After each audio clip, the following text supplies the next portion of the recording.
everyone, it's Becky. I hope you guys are having a wonderful day. So I kind of wanted to come on here and explain why I haven't made a video in a while.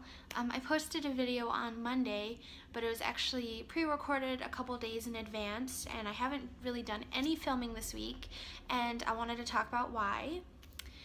So over the last couple weeks, I have been going on multiple interviews in the surrounding area within like an hour-and-a-half radius. So I went on like 3 or 4 different interviews, and most of them actually didn't go well, obviously, but one did go well.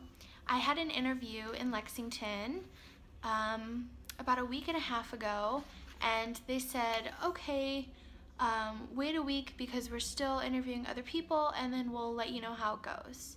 So when the time came, I emailed them a really sweet email, and then they emailed me back saying that they actually had a second opening and to come on back in for a second interview where I would be meeting with new people at the company.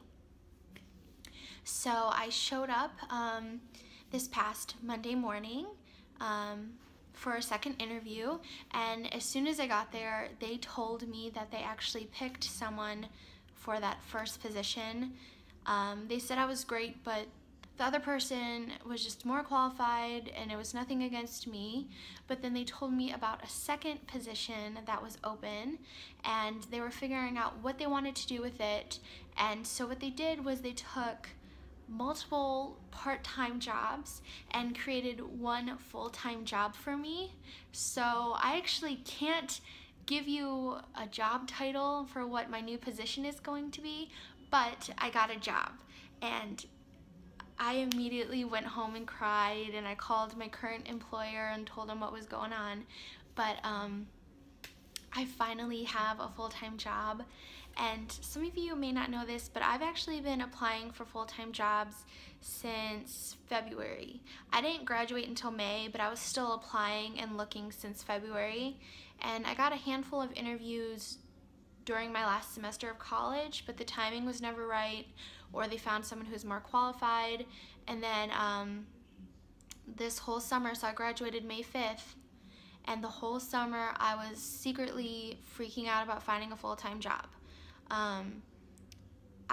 Up until yesterday, I had been working a part-time retail job, and so because it was part-time, obviously it did not cover all of my bills.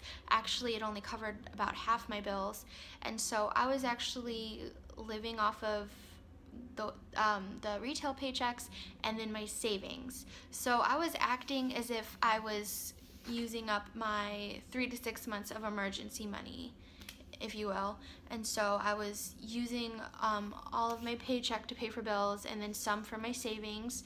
And thankfully I had been saving since October, plus I got a little bit of graduation money from different relatives for graduating. So the last couple months I have basically been going through my savings account, which was awful. And so I start a new job on Monday, and unfortunately, like I said, I don't have a position or like a title to tell you guys about, but as soon as we come up with a title and I figure out the details and stuff, I'll be making a recap video and, you know, an updated I got a job video, just so you guys can get filled in a little bit more. But I just wanted to share with you guys that I finally got a full-time job, so my income's gonna go up, and it's gonna be wonderful, and I'll actually be able to start doing some and I'll actually be able to start paying off debt and making paying off debt videos and monthly budget videos. And I've kind of been waiting to film those types of videos until I had a full-time job, because my other job didn't even cover half my bills. So yeah, that is what's been going on with me. I know I haven't filmed much lately, but I plan on posting a ton of videos from here on out. So be on the lookout for another I got a job video in a few days when I can tell you guys more. Okay, well, if you guys are new, please make sure to subscribe, and I'll see you guys in the next video. Bye.